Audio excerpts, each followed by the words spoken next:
Marinero, the Sick Podcast, and yet another episode a couple of days after free agency has opened up. We're taking a look at the Montreal Canadiens, and we're talking Habs, and I'm doing so with Jean-François Chaumont, Le Journal de Montréal. How are you, mon ami? I'm doing fine. What about you, Tony? I'm doing very, very well, thank you. I have to tell you, though, this Montreal Canadiens team, it's quite the puzzle because it seems like there's a lot of bodies. Some believe that this is the team as is, and others believe that a trade is coming. What do you believe? But when you're looking down the middle, I'm not sure this is the team we're going to see in October. Jesperi Kotkaniemi right now is sitting in the second spot, just behind Nick Suzuki.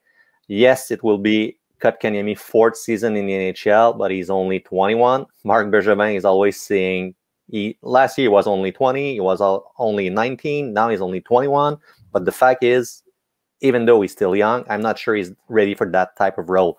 So will they be looking for help down the middle? It's quite possible, and they have pretty good wingers also. Can they move one of those wingers? Jonathan Drouin might be their first name to pop up. I'm not sure. The Canadiens are saying that Drouin will be at the camp. I hope for him it's the case, but is it the best for him to stay in Montreal, or should he go with another team and try to go with a clean sheet and having a fresh start? It might be also a good question. So I'm curious to see what they're going to do. It's the Sick Podcast. I'm Marinero, and the show's brought to you by Essentia, the world's only natural memory foam mattress. Go to myessentia.com/sickpod and use code SickPod for a free pillow with your purchase. Essentia, beyond organic sleep. I'm going to say it right now, JF.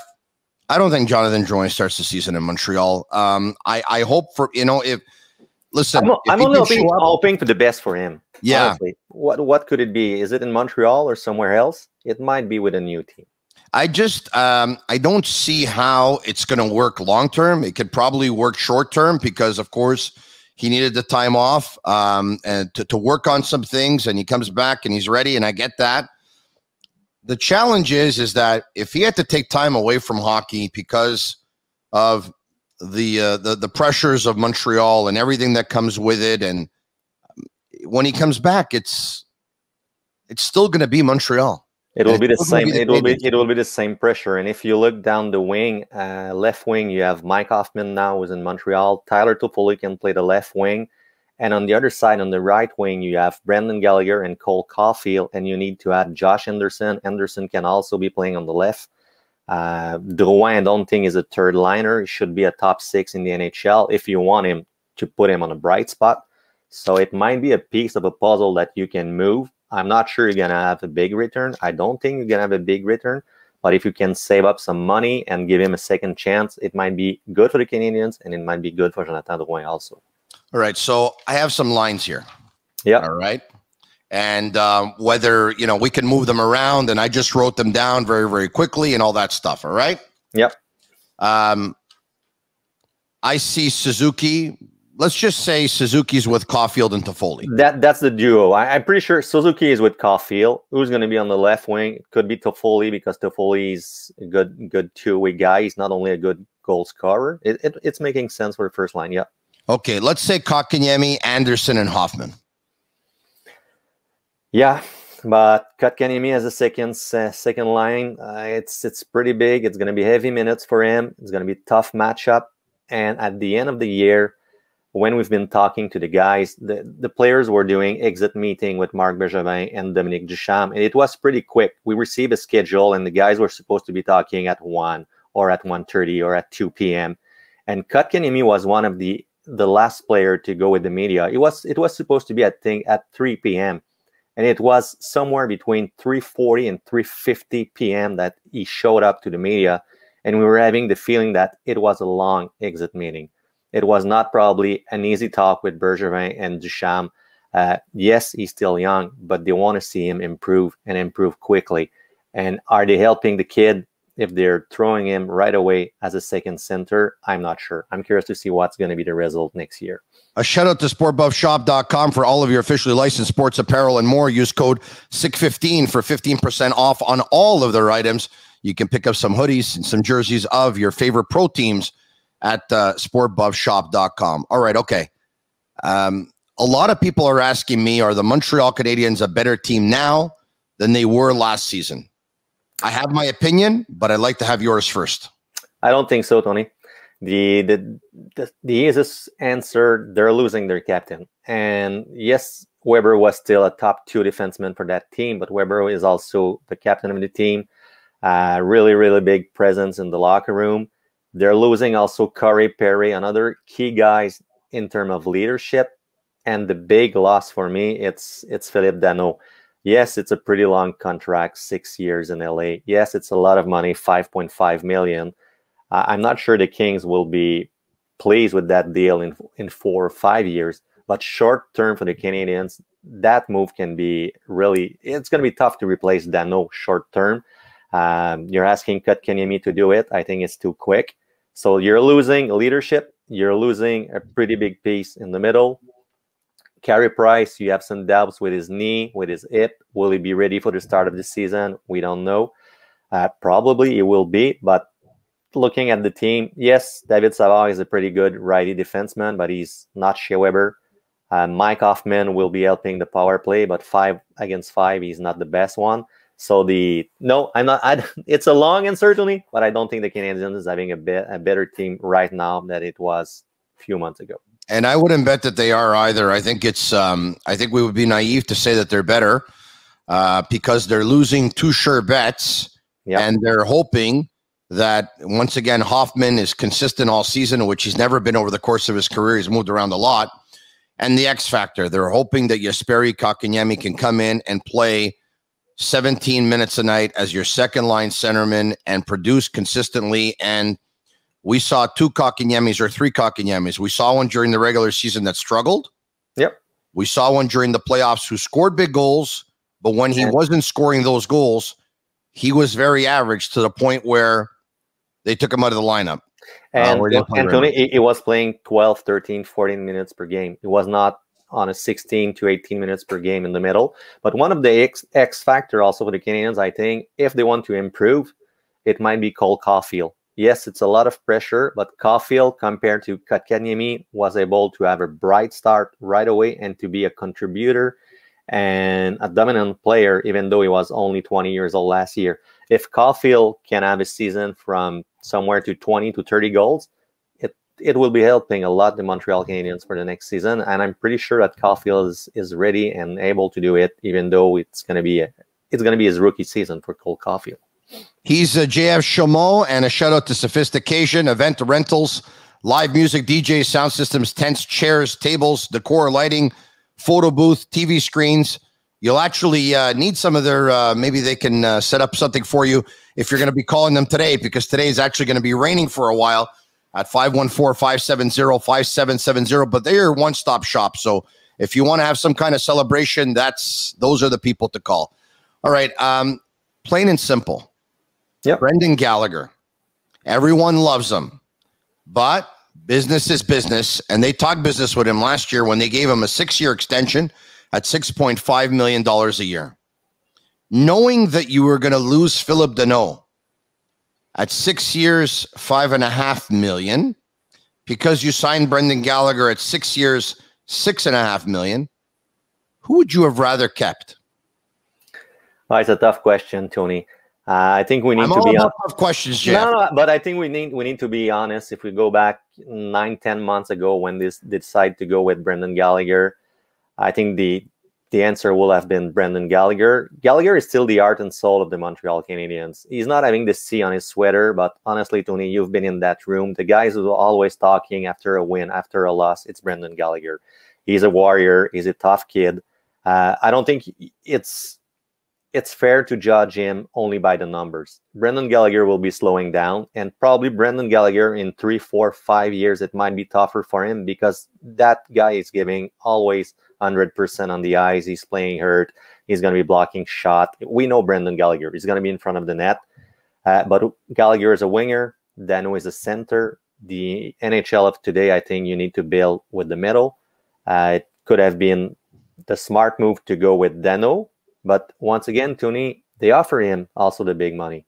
They offer Danault $5 million for 5 years or $5 million for 6 years, depending on who you're talking. And I was working on that subject in the last fall. then it's true that the Montreal Canadiens and Bergevin told us that he was having an offer on the table and decided to say no. So should we blame Danault or should we blame the Canadiens? For the Canadiens, it was clear. It was $5 million, not more. And maybe on the side of Danault, they were not too pleased to see that Josh Anderson, who was coming from Columbus with the Max Domi trade, received right away 7 years and $5.5 million. So it's always a world of comparison, and maybe for Danault, it was hard to accept to see that Anderson was doing more money than him. So Danault's agent Stéphane Fizet joined us on the Sick podcast a couple of days ago and told us that the offer in September the Canadiens made was 5 years, $5 million. Yep. He said that they countered. He didn't tell us what the amount or the term was, and that Marc Bergevin never got back to them. They never heard from him since. I'm going to say this. I'm not so sure that I would have paid 6 years, $5.5 million to Phil Danault, because that's a lot of money for the kind of player that he is, and I appreciate the kind of player that he is. But I will say this.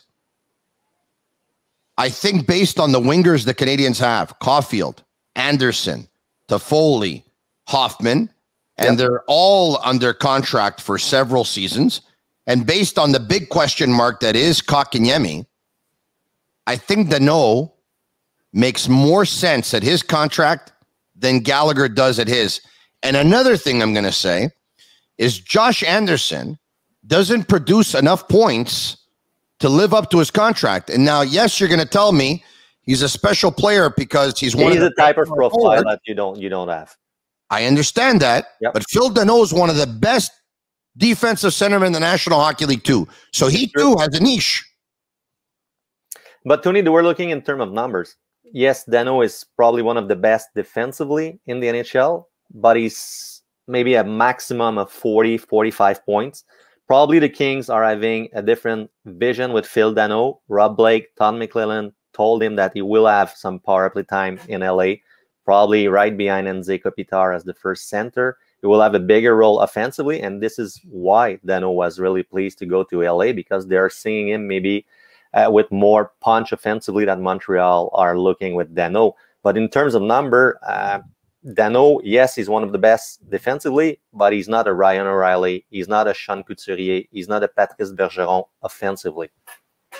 All right. He is JF Chaumont of the Journal de Montréal. And you know, in your paper and other dailies as well, it made the news last year that in one game, the Montreal Canadiens didn't have any Quebecers in the lineup. Yeah. Jonathan Drouin was away for personal reasons. Philip Danault was out with a concussion. It was the first time in the history of the Montreal Canadiens. It was a big controversy. C'était la scandale au Québec. All right. So they go out, and it's always nice to see Quebecers playing on the team. There's no doubt about it. I think everyone can agree with that. And they sign Cedric Paquette, they sign Mathieu Perreault, and they signed David Savard. Yep. And a lot of people are happy about that.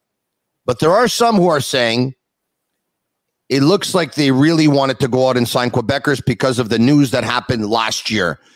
Did they intentionally target Quebecers, in your opinion, or were they looking for depth players and favored Quebec players? I think the second opinion might be the best one. Savard, without a doubt, is the biggest piece of those three guys. Savard will be having a big role at the blue line, a top four player. Paquette, it's going to be depth in the middle, probably the fourth center of the team, fighting with Ryan Poehling right now for that spot. And Mathieu Perreault might be the guy who will be taking the spot of Corey Perry on the wing for a fourth line. Yes, it was a big news, the fact that no guys from Quebec played a game. And I remember after that game, I decided to call Brian Giunta. Why Brian Giunta? Because he was an ex-captain of the Montreal Canadiens. He's born in the U.S., but he knows the market of Montreal. And I decided to go with someone who might be neutral on that point of view. And even Giunta told me that he was shocked to understand that it was the first time in the history of the Montreal Canadiens that no player from the province of Quebec was wearing that jersey. And he knows that it's important for us to see players from Quebec. Should they target only player from Quebec? No, they should target the best player possible. But I think it's important to have a voice, to have a presence. And for the kids from Quebec, it's easier maybe to be dreaming one day of being a Philippe Danault, a David Savard, or a Cedric Paquette maybe. they can relate to those players because we're born in the same province. All right. It's the Sick Podcast. I'm Marinero. You can listen to us iHeartRadio app and follow us on the other social media platforms. You talked about the question marks at center, and you said Jesperi Kotkaniemi, not so sure he could do it this year. Second line centerman, too much too soon. Some will tell you that maybe Suzuki for this season will probably be better off in a two-hole than he would being the number one centerman. So I know you know where I'm going with this. There's a guy who's available who is a top 7 or top 8 center on everyone's list, obviously, when healthy. His name is Jack Eichel. Yeah. He wants out of Buffalo. He makes $10 million a year. JF Chaumont, are you in or out on Jack Eichel, and what are you offering? I'm out, Tony. I'm not sure about Jack Eichel. He's making $10 million per season. He's playing in Buffalo, was never able to help Buffalo being a better team. I've been talking with some ex-teammates of Jack Eichel. You don't always get the best word from him. Yes, we might say maybe it was the same story with Ryan O'Reilly in the past. He was only happy to leave Buffalo, but the asking price will be pretty high for Jack Eichel. You will not get Jack Eichel for Yoel Armia in a second rounder. If you're listening to your radio's listener, the Sabres will not be giving Jack Eichel. It could be, if you're looking in terms of Montreal, it would start with Suzuki or Kotkaniemi. The Canadiens will not be touching Suzuki. Yes, they might be listening if it's Kotkaniemi, and then they're going to ask for a big, young defenseman. Should it be Romanov? Should it be Kaden Guhle? They might be asking for a first rounder, and if you want to add Jack Eichel to your team, you need to give up money. Could it be Jonathan Drouin? It's $5 million per season. It could be, but Tony, I think that the asking price will be pretty high. If it's Kotkaniemi, Romanov, Drouin, a first rounder, and we need to be patient also. Romanov is only 20, 21 years old. Sergachev was not an all-star when he started in the NHL in Tampa Bay at that age, also at 20, 21. And right now, he is a pretty good defenseman with the Lightning. So I'm always worried when you're giving up a big asset and when they're pretty young. So I'll stay away from Jack Eichel, honestly. So I love Jack Eichel. I mean, how many centermen in the National Hockey League are better than Jack Eichel, right? So taking a look at Eichel's age, you would say, you know, there's Connor McDavid, there's Nathan McKinnon, and Jack Eichel's got to be way up in that discussion because even obviously Crosby is older and Matthew Barzal, you have few centered of that age. Yep. He's got to be in that top 5 category. So I like him a lot. Having said all that, this for me would be a no-brainer if he would have been an unrestricted free agent, let's just say, and Carey Price gets picked up from Seattle. Well, you're giving $10.5 million to one, you give $10 million to the other, or even if you have Price, Weber goes on LTIR and you can go after Eichel. Yep. The problem is the money. They're not. So I would take Jack Eichel on my team and I would trade for him. But you're not going to make the money work because the only guys that can go the other way, I'd be willing to part with Kotkaniemi in a deal for Eichel. I'd be willing to part with a first rounder in a deal for Eichel. I'd be willing to part with a prospect, maybe not Romanov and not Caulfield, but I'd be willing to part with a prospect. The problem is if you want to exchange money, I don't think Buffalo's interested in Brendan Gallagher. No, and I certainly don't think they're interested in Jonathan Drouin. Yeah, that's right. And when we're looking at teams who are paying guys over 10 millions, we can look at Chicago. When you're having more than one player and 10 millions, Chicago, it was Dave, it was Patrick Kane. It's not easy to be a winning team when you're carrying 2-3 guys close to 10 millions. Look at Toronto also, it's the same thing. Look at the LA Kings right now with Kopitar, with Drew Doughty. Look at the San Jose Sharks with Erik Karlsson and Brent Burns, both close. Karlsson is way up, 10 million. It's 11.5 if my memory is good. You cannot always have like players close to 10 million because you're going to be missing depth. And you're winning also with a third and a good third line, a good fourth line. You're not only winning with stars in the NHL. It's not the NBA, Tony. No, you're right about that. Listen, there are guys that it works out for. I mean, but Tampa Bay, for example, you won't have a problem paying the money to Kucherov or paying the money to Braden Point like they just gave him Yeah, and they show up. They show up during the pressure time, right? So they're there. They show up. That's true. But Tampa Bay is drafting pretty well. Also, they can have a good. They have depth with the forward. They have depth at the blue line because they're able to find players in the 4th, 5th, 6th, 7th round of the draft. We talked about the Canadiens' top 2 lines. IGF Chamon of Le Journal de Montréal. You can read him every day. He's one of my favorites. We talked about the top 2 lines. Take a look at the bottom 2 lines. Yep. Evans, Gallagher, Lehkonen, or Drouin, or Perreault, because Byron is out to start the season. And then you have Paquette, you have Armia, or Drouin, Perreault. Byron at one point will come back. Poehling may or may not make the team. How do you see the bottom 6 shaping up? No, it's pretty good, Tony. Honestly, when you have like players like Armia is a good winger. He's not always the same Yoel Armia night after night, but when we're seeing the good version of Yoel Armia, it's pretty good. Lehkonen, he's a smart player. Yes, he's not a goal scorer, but he's a good depth role player. The question again will be in the middle. Paquette, Evans, 3, 4. I'm not sure it's the best way to start the season. And I would have liked to see Corey Perry back for 1 more season, maybe 2. But that was the key point for Corey Perry. He was hoping to have a 2-year deal with Tampa Bay. Montreal probably was not willing to go for 2 seasons for Corey Perry. But with the forwards, I don't have any problem with the depth, especially on the wing. I think it's pretty good for the Montreal Canadiens. And I'm curious to see, we haven't been talking about Ryan Poehling last year. He was under the radar with the Laval Rocket, but Poehling was playing pretty well with the Rocket, and he might be knocking on the door for a job in the NHL right away this season. I'll get to Corey Perry in a second. You just talked about Ryan Poehling. I'm gonna touch on that, but I want to get to Jake Evans. You said Evans, Paquette, 3, 4. I'm not sure. Evans' health. He suffered 4 concussions in 2 years and 9 months. In a span of 2 years and 9 months, he suffered 4 concussions. That worries me, and that's where the loss of Danault could really hurt. Having said that, the depth that Marc Bergevin got by getting Paquette, who can step up short term, by getting Mathieu Perreault, who said that he did play center, and we know he can't play center, that's where it can help in that respect, of course. And Jake Evans, if he can stay healthy, yes, Tony, you're right. We have some concern with the concussion, but Marc Bergevin and Dominique Duchamp, both of them are pretty high with Jake Evans. He's a smart player. It was not a slow development for him. He played 4 seasons in the NCAA with Notre Dame. He came up maybe a little bit older at the pro level, but he's a smart hockey player, and he can be filling a role as a 3rd center in the NHL. He can do it pretty well if he's healthy. That's right. I'm having the same point of view as you.